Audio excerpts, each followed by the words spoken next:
with Modi ji model, welfare, development, empowerment, a new India is emerging.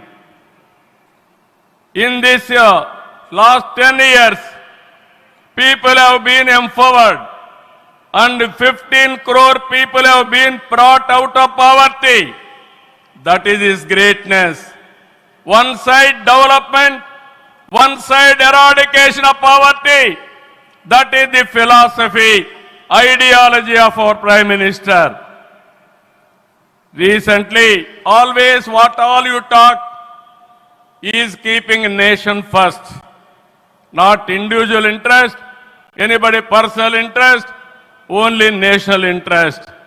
Sir, we are all proud of you. Yesterday, cabinet, you have taken one more revolutionary decision, that is caste census. It is a big game changer. I am confident you wanted to help the poorest of the poor, and also you want to bridge the gap between haves and have-nots. It is all possible only with you, with your public policies. I am very happy by announcing this. India is safe. India will become developed nation under his leadership. ఈ సందర్భంగా ఇక్కడికి వచ్చినప్పుడు మనందరం గుర్తుపెట్టుకోవాల్సింది 2024 ఎన్నికల్లో మీరందరూ ఓట్లు వేశారు. నరేంద్ర మోడీ గారి పైన ఉండే నమ్మకం, తెలుగుదేశం, జనసేన, నేను, పవన్ కళ్యాణ్ గారు కలిసి పనిచేసి రాష్ట్రం మొత్తం తిరగబడింది. 94% హిట్ రేట్ వచ్చే పరిస్థితి వచ్చింది. ఆర్థిక వ్యవస్థ అగమ్యగోచరం, ఏం చేయాలనో తెలియని పరిస్థితి. నేను 4వసారి ముఖ్యమంత్రి, కానీ ఎటు చూసినా ఆఘాతమే. అలాంటి సందర్భంలో వెంటిలేటర్ పైన ఆర్థిక వ్యవస్థకి కేంద్రం, వ్యక్తిగతంగా నరేంద్ర మోడీ గారు ఆక్సిజన్ ఇచ్చారు. ఇప్పుడిప్పుడే రికవర్ అవుతున్నాం. వెంటిలేటర్ నుంచి బయట వచ్చాం. ఇంకా కొన్ని రోజులు సహకారం వస్తే ఒక బలమైన ఆర్థిక వ్యవస్థగా ఆంధ్రప్రదేశ్ని రూపకల్పన చేస్తామని హామీ ఇస్తున్నాం. 2014 రాజధాని లేని పరిస్థితిలో మనం పాలన ప్రారంభించాం. విభజన వల్ల ఉన్న రాజధాని తెలంగాణకి వెళ్ళినప్పుడు మనం రాజధాని లేకుండా బయట వచ్చాం.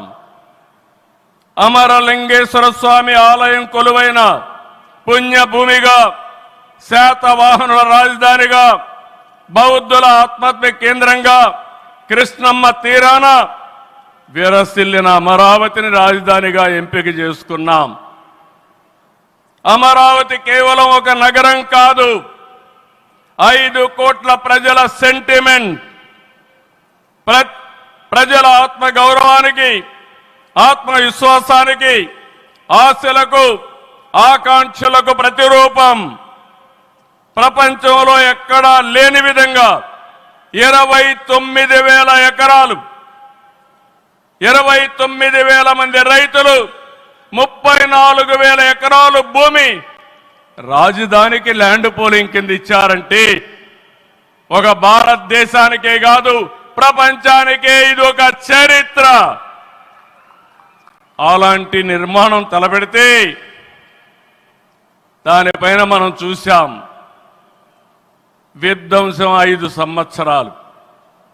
ఇక్కడ రైతులున్నారు, రైతు కూలీలున్నారు, రైతు మహిళలున్నారు, వీరోచితంగా పోరాడారు. మీ పోరాటం వల్లనే ఈరోజు అమరావతికి మళ్ళీ పనుల పునఃప్రారంభం అయిందంటే అది మీ అందరి విజయం అని మరొక్కసారి విజ్ఞప్తి చేస్తున్నాను.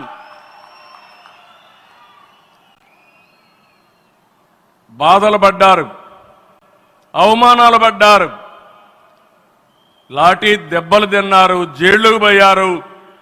అయినా కూడా ఎక్కడ కూడా మీరు వెనకాడలేదు.